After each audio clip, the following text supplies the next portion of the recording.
right, Mike's back. Summer just keeps rolling on. I got yelled at by this nice, fantastic company that planted some flowers for me last year. They did a drive-by. They're like, "Hey, want to water those things?" Right. I'm like, "I'm trying." The garden. I can only run that thing, for so long. But there's no water in sight, and we need it badly. My cayenne pepper plants, which actually in weather like this make the peppers hotter. Unreal how hot those peppers are now. Right.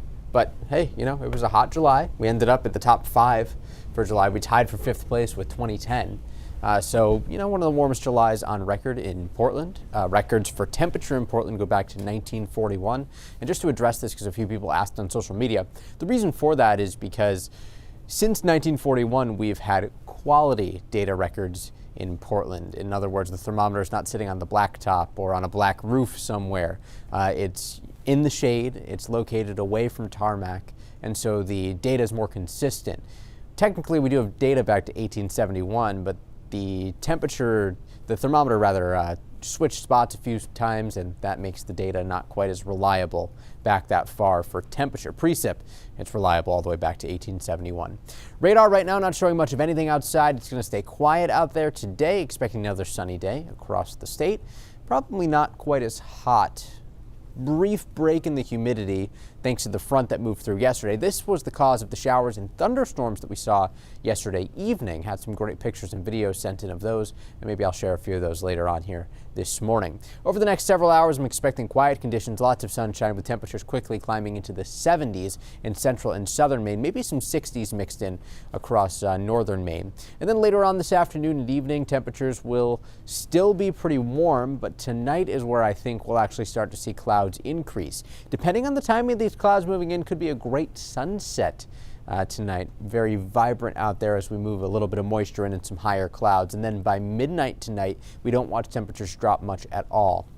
With clouds lingering and temperatures running in the 60s, I think it's going to be a pretty toasty night, starting the day off tomorrow near 70 degrees. We already have some 80s on the map by 9 o'clock tomorrow morning. And temperatures only go up from here, thinking that many of us will top out tomorrow in the mid to upper 90s. And notice there could be a couple of showers, mostly across parts of northern Maine. And then we'll see an increased risk of a couple of pop-ups late tomorrow, but especially on Friday. So tomorrow, very hot and humid. We build the heat and humidity in.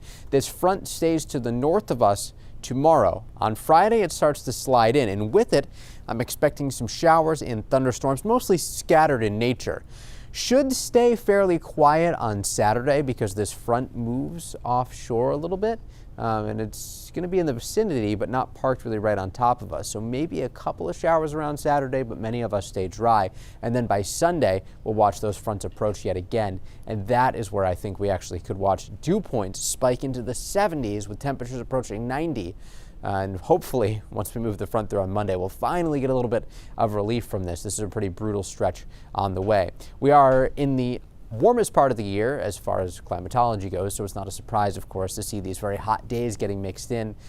And here's the forecast for Sunday. So all of that very hot air starts to build back in, and it's not until Monday when the jet stream crashes south a bit that we actually will get some relief. I do think that next week is going to trend cooler than where we've been, and hopefully we can get some much needed rain out of all of that.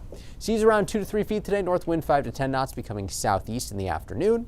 Water temp 66 now. Tomorrow's going to be a scorcher, maybe a couple of storms in the mountains. Scattered storms on Friday, some sun back on Saturday, and then we bring the threat back for some storms late Sunday, but especially on Monday. And we stay fairly unsettled Sunday, Monday, and Tuesday. This is probably going to be one of the more unsettled stretches that we've had this entire summer. And take a look at the temperatures on Tuesday, back to the 70s. When was the last time we had 7s on the 7-day forecast? I was just looking at that. It's been a long time. Right, so that's going to be quite a relief for people who are not loving this heat. So, right, yeah. It had to break at some point. All right, thank you, sir. Appreciate it.